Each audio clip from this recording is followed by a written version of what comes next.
Our lunch break. Apologies for the delay there. Just having a few technical difficulties. Hopefully that's it for the 3 days now. We're done with that. Sorry, last couple of technical difficulties there. They're now sorted. So yes, we are back. We're back with Danny, and we're going to be looking at a consultative framework, which I'm really looking forward to. Actually, it sounds like a really interesting session.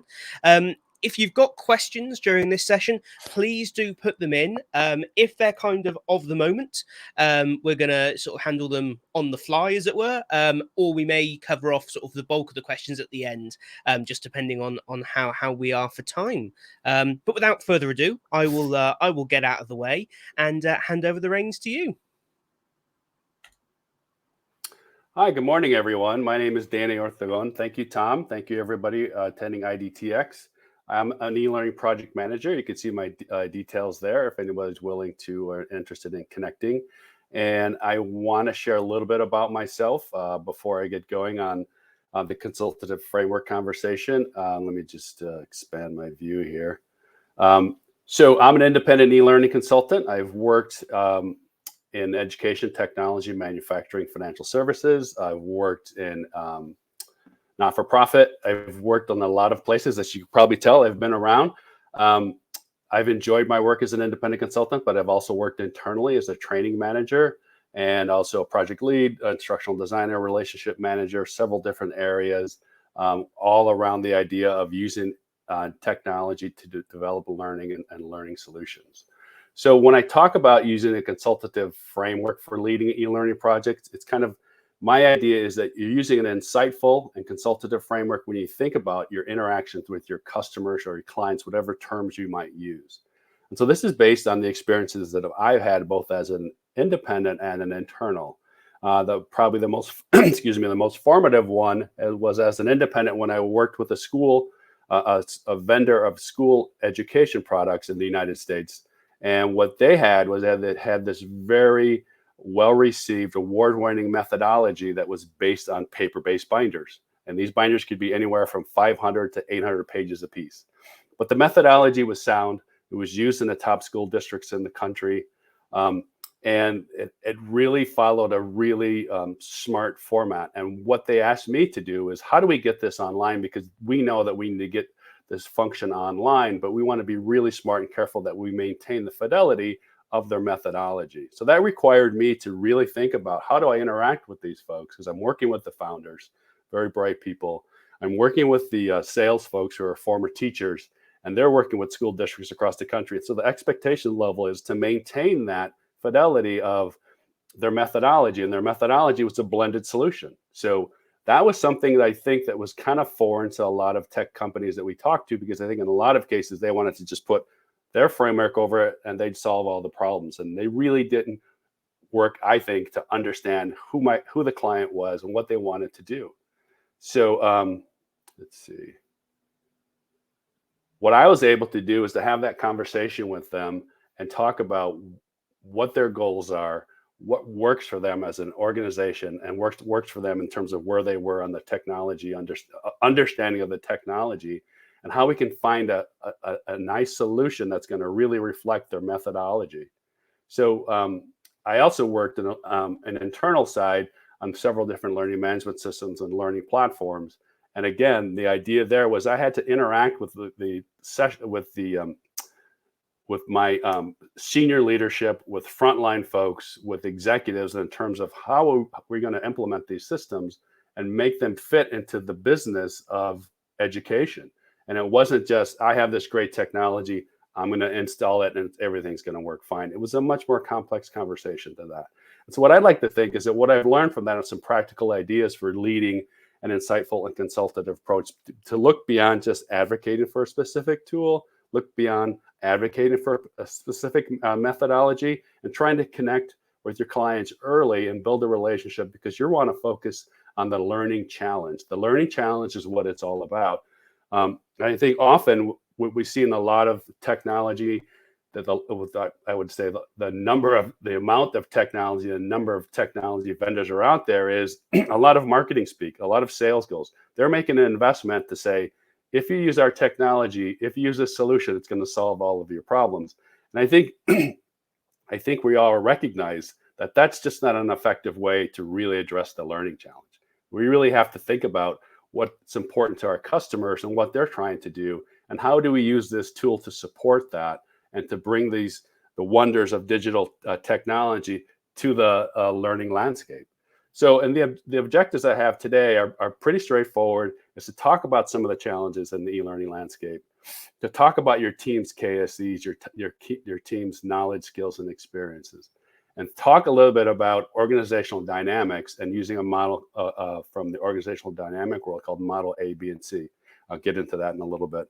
And then consider the impact of organizational change or change models, because I think that's really key to understanding and working with our customers and our clients. So in the e-learning landscape, there's a lot going on. I think that if we would all agree that there's a lot of money being spent by technology-based companies in the e-learning world. If you've gone to any national conferences, international conferences, if you see the footprint of any of these events, you see the huge footprint that companies like Apple and Google, Microsoft, Adobe, whatever the case may be, they're spending literally millions, if not hundreds of millions of dollars getting into the e-learning landscape. So that, I think, has really kind of skewed the curve in terms of what's important. Is the technology important, or is it understanding the learning challenge? And I think as a learning development professional, it's the learning challenge. It's how do I use this technology to develop an effective learning solution? I think from the technology-based companies, it's all about disruption and how can I corner the market and have my tool or my template be the one that everybody looks for. And I think in my experiences working with the clients that I've worked with, that doesn't reflect who they are. It doesn't reflect the learning solutions they want to develop, and it doesn't reflect the users that they want to support. So there's a tremendous amount of money being spent. It's a marketing effort, and it's an investment. And a lot of technology companies, they want a return on that investment. And I think the idea of where the learner fits, what the learning challenge is for our customers, often falls to the wayside. And also, I can't talk about this without talking about COVID-19 and the impact of COVID-19. Everybody's working, for the most part, everybody's working online, and there's a tremendous amount of attention being paid to the work that's being done online. So I also think that kind of skews the curve, because even as a learning development professionals over the last several years, really wanted people to pay attention to the e-learning work that we do. Now everybody's really paying attention to the e-learning work that we do. And I think often because of the amount of money and the marketing and the cool commercials to see from Apple or Google, whatever, Microsoft, everybody thinks that if you push a button that you'll magically get the solutions that you want. And I think we all know it takes a lot of time and effort and work to do it in an intelligent way to address the learning challenge. So I think meeting those expectations is very difficult. And I think one of the ways that we can meet those expectations is to think about our teams and ourselves and our KSEs, our knowledge, skills, and experiences. What are the digital tool set, the learning technology tool set that we bring to the table? And I think we would all agree that because of the amount of money and effort that's being spent and the way that technology changes all the time, we have to work really hard to be on top of the tools that are out there, the methodologies that are used, the types of devices, the types of browsers, any mix of other technologies that are either in our workplace or in our school systems that we have to interact with. So that really has what happens with that, I think, is that we kind of form our own bubbles. Our own bubbles of the languages that we use, the things that we talk about, how we interact with one another, and our kind of vernacular in our conversations. And I think we have to be really careful, because what happens then is when we talk to our customers or our clients about what their learning challenges are and what their learning solutions are, we have to be able to speak to them in a language that reflects something that they will understand. We have to speak to them in their language. And I think because of the complexity and because of the demands, we kind of get caught up in our own worlds of what knowledge, skills, and experiences we have, and that we need to communicate those in a way that our customers understand why these things are important. And so what I wanted to do is just kind of share an example of a knowledge, skills, and experience based on my own background, and how you can think about that. Because I think if we inventory our teams, we inventory ourselves in terms of what do we know in the e-learning realm in terms of devices, in terms of tools, in terms of browsers, in terms of methodology, just a lot of information. So we have to kind of parse that information out into usable bits that our customers and our clients can understand. And this is just an example of one way that I did it is when I wanted to talk to a couple of founders on a project that I worked with, I had to speak about my knowledge, skills, and experience in a particular way that they would understand. Talk about my career experience, what I brought from a technology point of view. I can speak to them about course design and project management. I can also share with them things that are happening in the e-learning landscape. I could speak to them about my EdTech experience in content development, instructional design, facilitation. I can also speak to them about my other experience in terms of working in different organizations and industries and how those things were important and how they're going to work in applying the knowledge, skills, and experience to add value to understanding the learning challenge. And again, this is kind of an example. If the learning challenge is in the center, then the knowledge, skills, and experiences that I bring or my team brings are going to support understanding that, support what the learning challenge is about, whether it's the learning challenge right now or the learning challenge that they project for the future that they're going to have to meet. So I can bring my strategic perspectives, my project management, my industry experience, all these types of things to this conversation with my customers to talk about how I can help them address their learning challenge. I think why this is important, I think, is because there's the technology and the e-learning side is changing all the time. It's getting more sophisticated and then more powerful. And I think for our leaders, the folks that we deal with, our customers or our clients, our executives, the sponsors of this, their focus, in my experience, they're focused on the day-to-day operations of their jobs and how they maintain either their sales group, their marketing group, their education group, whatever the case may be. And our job is to help them focus on the learning challenge and share with them what we can bring to the table, because we're trying to understand the big question. What is the learning challenge that we're trying to address? And I think often with technology companies, that's kind of not at the forefront. It's more of what can my technology do for you, the customer? And our job is to understand what is the learning challenge and how do we understand what learning solution has to be put in place. And could it be all mobile? Could it be multiple browsers, multiple devices? Does it have to work strictly on a particular operating system? Could it be facilitated, and this image, could it be facilitated by an instructor and a participant? Or in the experiences that I've had with working with education companies, could it be facilitated in a blended solution with a teacher and the student? And it uses digital technologies to ensure that learning is happening. And I think that's a sophisticated conversation that I think many tech companies really don't get. I know I'm bashing on tech companies and we really partner with them, but I think there's some work that they need to do to understand what is the learning that our customers or clients are trying to resolve. And another part of this conversation is you want to document the learning challenge. So early on, you're going to be focusing on the learning goals of your customer, having conversations to document your understanding of what the learning challenges are and address learning goals, identify why are we making this learning solution now, get some of the history in the background, try to figure out how results are going to be measured, have conversations about how the work of learning gets done, and also have difficult conversations about fears and concerns that folks may have about why are we making this learning happen now? Why are we developing this learning solution? Don't we have this great content already? Why do we have to make this change? Why are you changing my life and my job and my work? And why is this happening? And have those conversations in a safe manner, in a safe space to think about what concerns the individuals and the organizations that you're dealing with. Eventually, you're going to get to the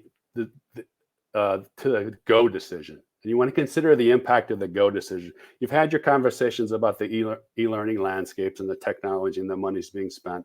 You've had your conversations about knowledge, skills, and experiences that you and your team brings, and you've talked about what the learning challenge is, and you work to understand that.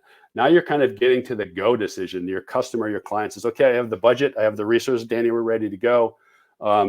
And so you have to think about, that's just the first part of the conversation. That is the first part of a process because you're truly partnering with your executives, your frontline leaders, your users, your administrators, to get from the go decision to develop this content and develop a learning solution that really reflects what's going on. So it's truly a partnership. We can't hide in our silos. We can't allow the technology vendors to take over. We have to be the forward-facing folks who are going to have that conversation with our customers and our clients to figure out how things are going to work and how we're going to implement those things. And so that's why I wanted to talk about the next part in my session, is to talk about organizational dynamics. And I think this is something that probably learning and development people really don't talk about, because it's probably in the realm of organizational development, management development, things that people might perceive as being in kind of the businessy MBA world. But I think understanding organizational dynamics is going to be a crucial part of understanding your customers and your clients, because we're dealing with individuals, we're dealing with human beings, and human beings are challenging, and human beings are complex. And they're the people that are running these organizations, that are influencing these organizations, and they can have a significant impact in the success or failure of your project. And if we can get a better slice of understanding what that means, we have a better chance of connecting with them and working forward to an effective solution. So the ways that I'd like to talk about that is using a model that was derived from the work of Professor Gerard Egan at Loyola University in Chicago. And he used this model. I apologize for my graphics. I had to do a last second conversion to PowerPoint, so we're losing some of my content here. Not a big deal. But anyhow, the idea of this model was Professor Egan used it to kind of assess high-functioning organizations to identify where they are now in terms of their functionality, where do they want to be in the future, and what might be getting in the way of their progress from where they are now to where they want to be. And I think this dovetails really well with the learning and development experience, because anytime you have a learning solution, you're in model A. This is where you are now. This is where your customer or clients are now. And model B is, where do you want to get to? What would be the idealized version of that? What does this learning solution look like in the idealized way? And then the other part of this is that in order to do that, you're moving toward a change. You're dealing with change management. And that is something I think that often kind of gets lost in the shuffle, because we're moving from the existing learning solution to the new learning solution. Things are changing. Things are changing for our people. Things are changing for our process. Things are changing for our business practices. People are doing work a different way. Our users are going to experience this learning solution in a different way. We're moving toward change. And anytime you deal with change, it's complex and it's challenging. And as human beings, we don't like change. I think that's pretty well documented. Nobody really wants to change. And the key part of this model is model C of Gerard Egan's model is what's getting in the way.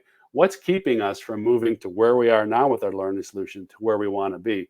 We haven't, perhaps we haven't started yet, but eventually we will start. And there will be some things that will be hurdles or challenges in our move toward that.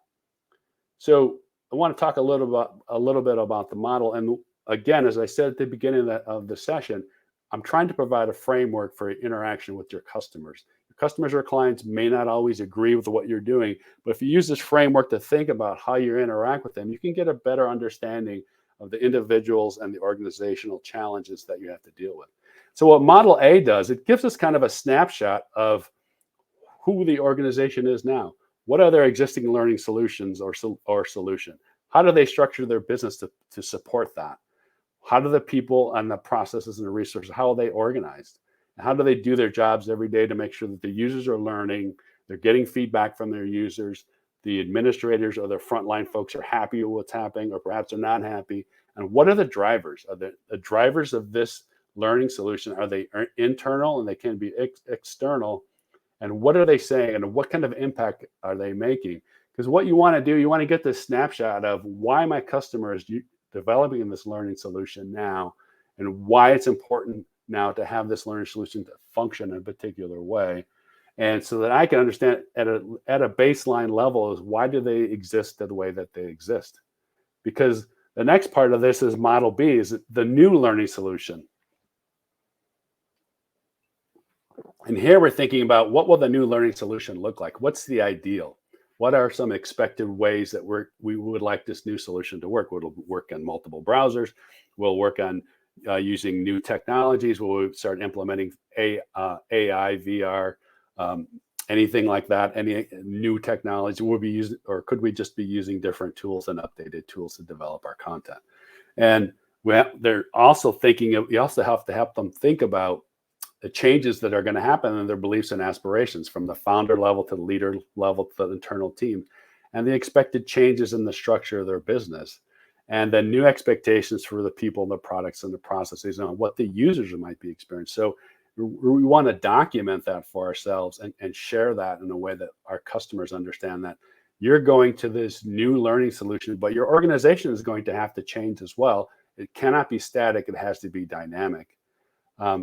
And I think for some organizations that's sometimes difficult to understand, or difficult to kind of really have that conversation. And the really key part of Egan's model is the idea of Model C. And Model C is what he called the shadow side. And those are the activities or issues or arrangements that are unidentified, undiscussed in the organizational decision making. So how people work, what people work with, how they work with each other, things that are not found in your employee manual, things that are not found in the documentation, perhaps not found in your org chart.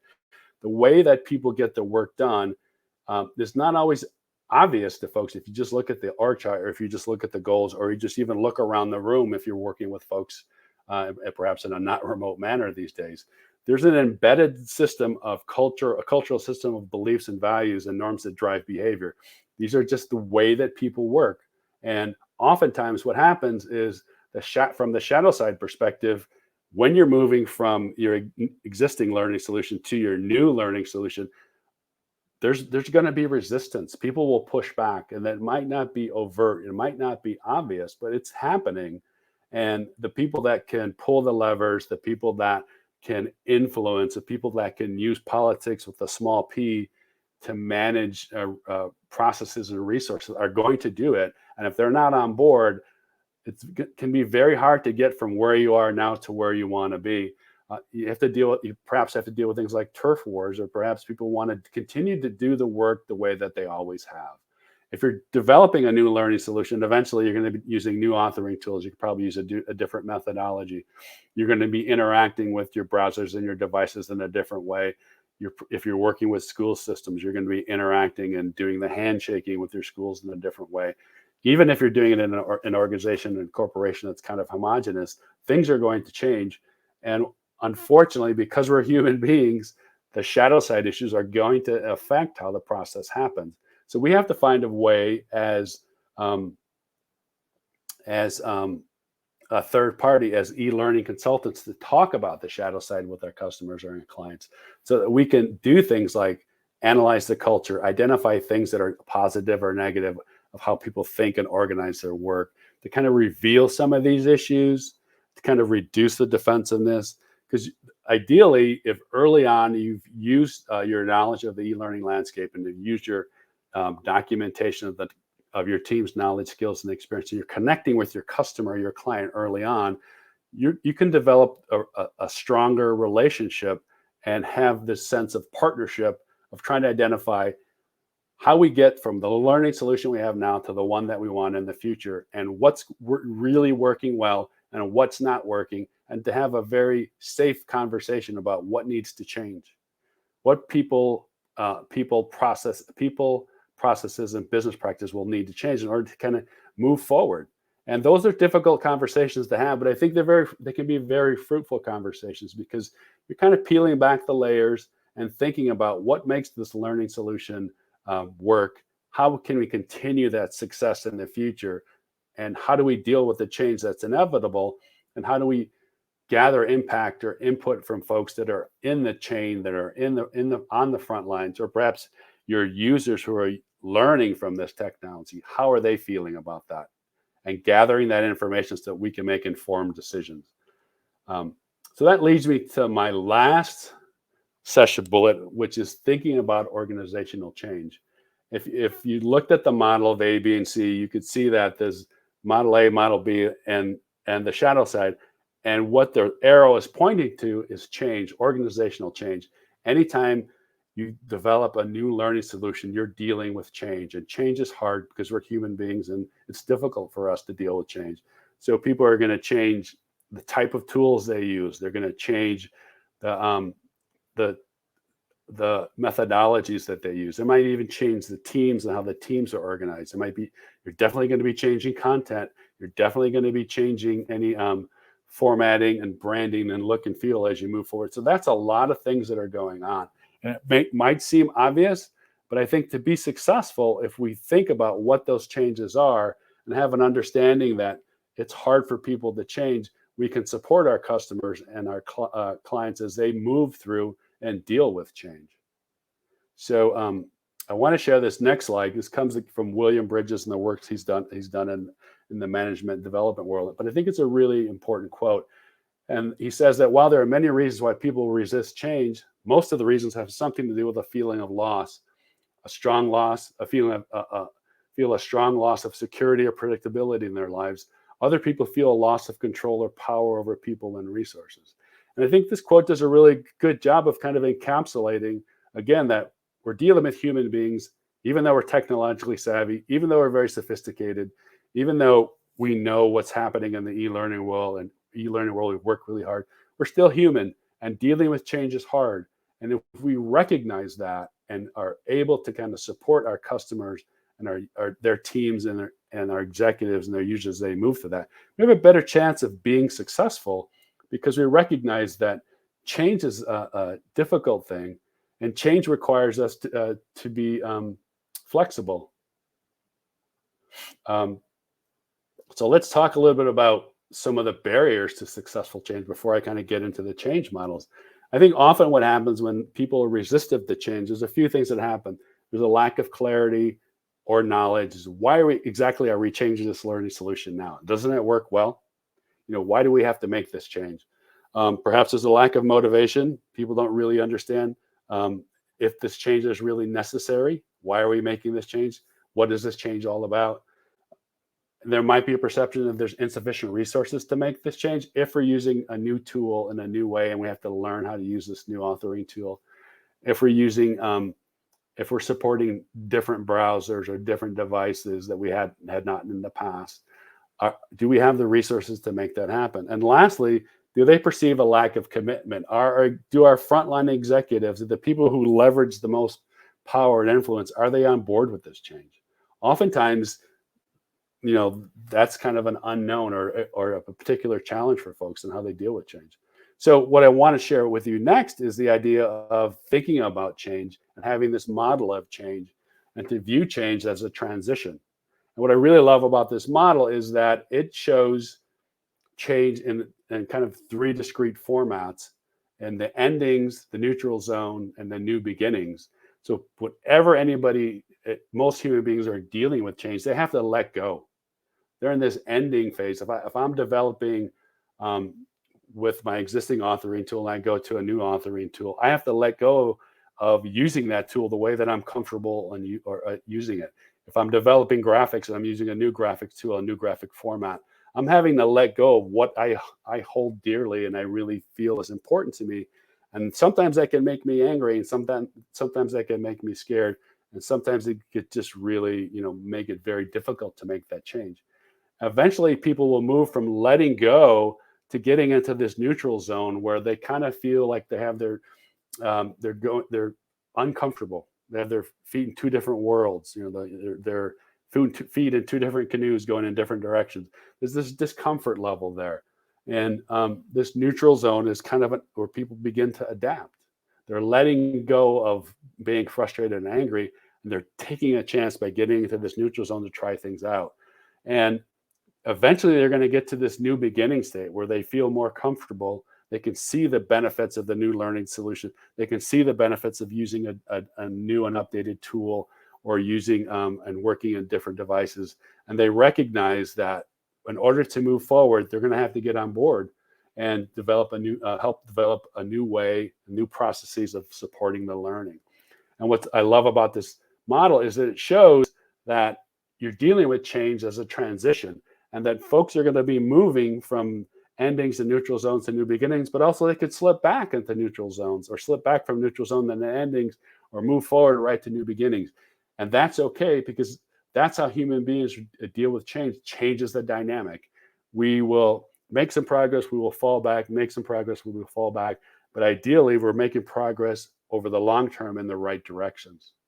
So when we think about change, this is a way for us as e-learning developers and project managers and project leaders, when we're working with our customers, recognize that our customer organizations are dealing with change, and it's challenging and it's a dynamic, but it eventually will get to the right place if we're supportive and that change has been well thought out. So another way to think about change, and unfortunately my slide it's not going to show all the way here, is that when you deal with change, you can think about change as from a transition management point of view.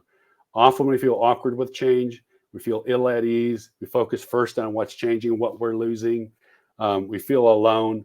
But the nice thing about the rules of 7 rules of transition management, which unfortunately you can't see, I'll just read them out, is the first thing you have to do is you have to end before you begin. You have to recognize that things are ending, and that between this ending and the new beginning, there's going to be this gap, this kind of neutral zone. But this gap doesn't have to be wasted time. It can be creative. You can try things out. It's going to be a transitional point. We're transitioning to an unfolding developmental process, and you're working on a source of renewal, and people are going through these transitions at different speeds. So some folks on your team that are very savvy and dealing with change might be way ahead of some other folks who probably aren't and might have this difficulty in managing that. And then the other thing that this model talks about is that most organizations are running a transition deficit, which you can't see at the bullet number 7. And the transition deficit means that there's so many changes happening, and many of these changes are unresolved. So people are dealing with changes in authoring tools and graphics and content and branding and look and feel of text. They're dealing with new teams. They're dealing with new deadlines. A lot of things can be happening at the same time, but if we don't recognize that perhaps those changes are too many that are unresolved and too many that aren't addressed, it can be very difficult for us to as e-learning folks to deal with these changes and to move forward in a positive way. What I really love about this next curve, it kind of reflects the conversation we've had about change, is that what I love about this curve is that on the vertical side, you can see the productivity from low to high, and then the horizontal side, you can see time. And the way this curve describes this, that when you're dealing with change over time, you start to lose focus. You start to, people are uncomfortable with this kind of ending stage, and eventually their productivity drops, and people fall into what's called the pit. And in the pit, people feel kind of lost and they're kind of down. They've kind of hit rock bottom, but it's really not rock bottom. It's just part of this curve. And eventually people over time, if they're supported and have opportunity to learn, they can start to let go of the past to move forward and try out different methodologies and technologies and think about the learning solution in a different way as they test limits and move forward to develop new meanings. So I really like the way this curve kind of describes things as kind of changing over time in a particular way, but eventually recovering until their productivity increases. So why should we care about change? I know probably you're thinking we're talking about a lot of organizational development, MBA type work, mumbo jumbo, tech speak, org speak, whatever the case you want to be. But we really care about change because change affects the productivity of our teams. It affects the decision-making quality of our teams. It affects people's state of mind and affects team cohesion and retention. And if we're talking about getting our learning solutions from where they are now to where we want them to be, individuals, organizations, cultures, everything is changing. And if we recognize that and we work to help our customers deal with that, because we're partnering early and because we're making that connection early, we can help them be successful in moving the ball forward. And the idea here is that if you're truly partnering with your customers and your clients and you're thinking about these things and you're looking beyond just advocating for a specific tool, advocating for a specific methodology, or just letting a tech-based vendor come in and put a template over what they think the solution is, you have a better chance of understanding how to move forward, understanding your organization, the individuals and the teams, the cultural issues that are a part of that, and recognizing that change is a transition, and your teams and your teams and team leaders are going through this change, and you can support them and help them to move forward.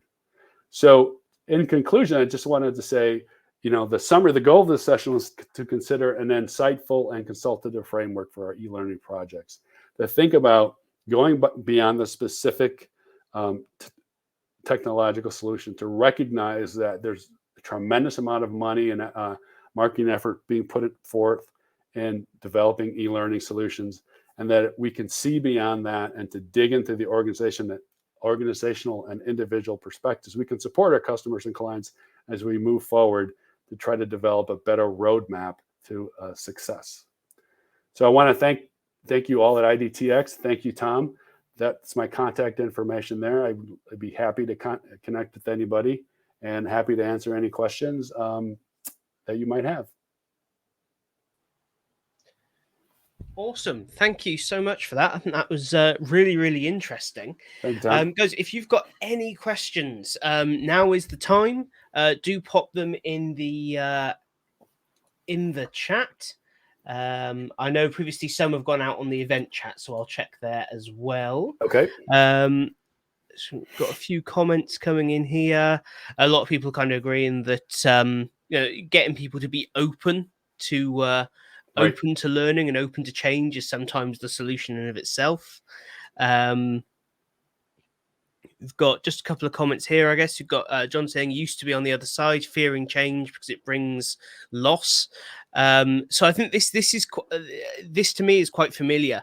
And something that you have to kind of, some people, as John obviously has kind of found his way through it.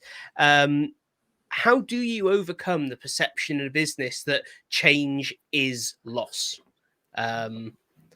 Well, I think the best way to do that, in my experience, is to have continual conversations, to really kind of use and the steal from Agile, have this iterative conversation about what people are fearing.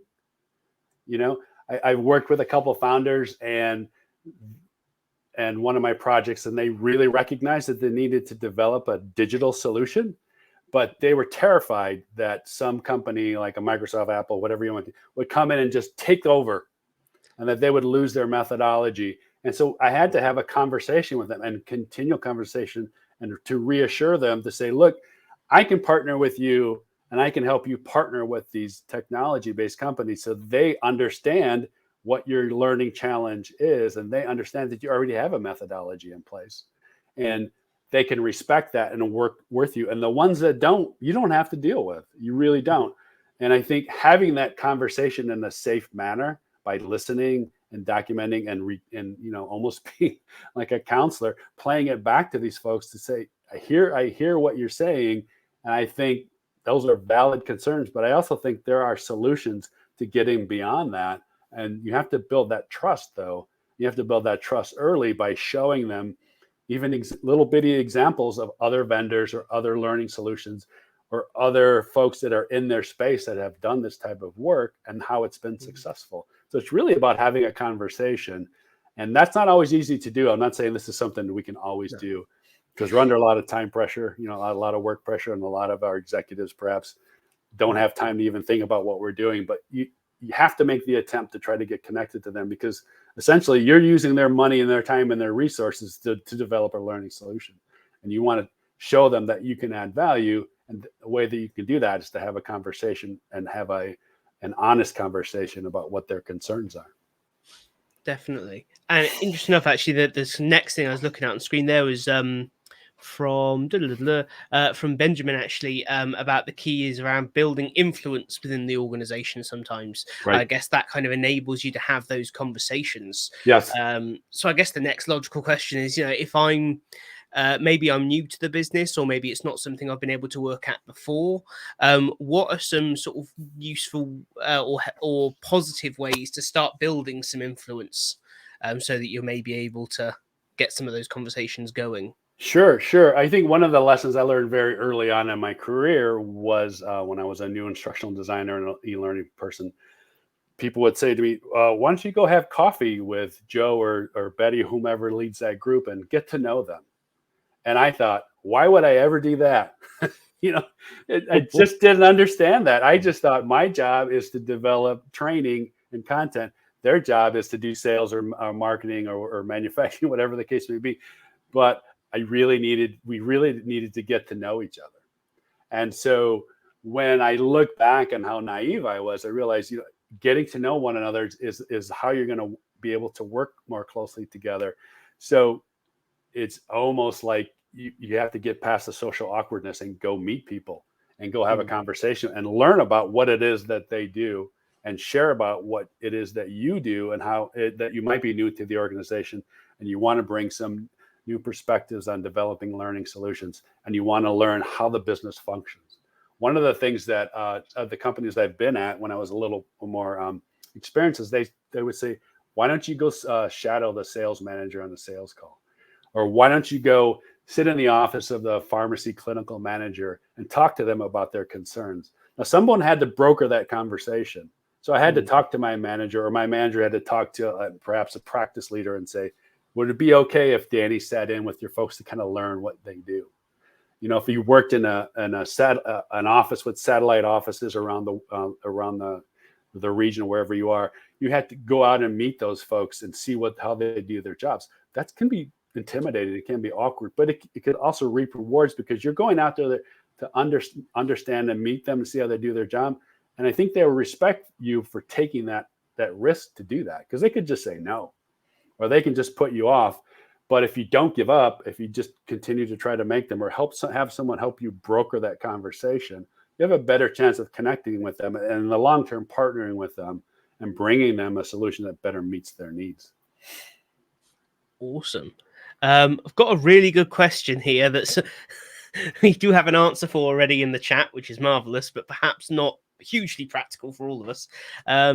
So Jonathan Rocks asked, how do I uncover unspoken dynamics in an organization that may block the rollouts?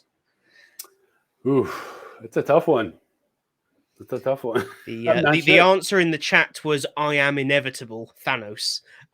So right. And while some change certainly is, right, it's probably not the best attitude to take. Right. Half of you may die, but this change will happen. It's probably That's not right. a long-term option for a business. Yeah, perhaps you can have conversations and speak to things in a euphemistic manner to talk about what if you don't make these changes, or if you don't try to adapt to some of these issues, euphemistically, these types of things might happen. Put a little bit of a fear into folks if you have to kind of get that conversation. But it really, in my experience, there's no true way to make that connection. You can try to make that connection. You can try to have the conversations. I've been fortunate, and I've worked with founders or leaders that said, go out and talk to my frontline people. And sometimes the frontline people are not happy to see me. And they don't want it. And they tell me, I've heard this conversation before. You're not telling me anything that I don't already know, or I haven't already heard.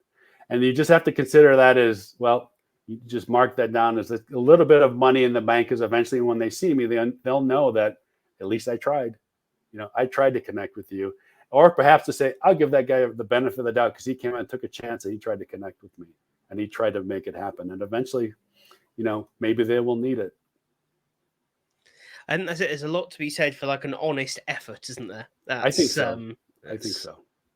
I think it really goes back to like part of my session where I said we kind of get siloed into our world almost because we have to, because the e-learning world has changed so tremendously. We are kind of like an arm of the IT world in a lot of ways, and an arm of the human resources world, if you want to call it the learning development world. There's a lot of sophistication that's happening there that hadn't been there even a few years ago. And we have to be really careful that we don't get siloed into the world where we're not able to communicate with one another. We have to kind of get out of those comfort zones. Definitely. Anyone for any more questions from the chat? I'm aware that we've gone over time, but we've got space in the day at this point. So if anyone's got any questions, now is the time. Or follow up with me later. I'd be happy to, fire off any particular questions that we can answer. And I apologize for not being able to connect at the beginning. I was a little technologically challenged myself. Oh, it's we're all there. That's the world we live in now, isn't it? I was saying to someone the other day that it's now strange if you say you met someone in person. That's true. And everyone starts to worry about you. It used to be if you went, "Oh, I met someone on the internet last night," everyone would go, "Oh, that's a bit. Oh, I don't know about that." Strange. Yeah. Now, if you say I met someone on the street, people sort of step away from you. Exactly. That's right. So That's yeah, it's all in reverse. Yeah. Brilliant. So, I mean, thank you so much for this session. I think it was really, really interesting. Thank you, Tom. I appreciate the opportunity. No, it's a pleasure. Lots to go away and think about. So, everyone, we have a little bit of a gap in proceedings due to some shuffled sessions and people not being able to attend a couple of weeks ago. So, our next session is actually at 4:45 UK time. I'll keep stressing the UK time point because I know I confuse people with that constantly. So, we've got just about an hour until that. So it's either once again biscuit time. Yeah, I really am having biscuits whenever we're not here. That's just how it works in my house. Right. But please do make use of the networking, the sessions tables.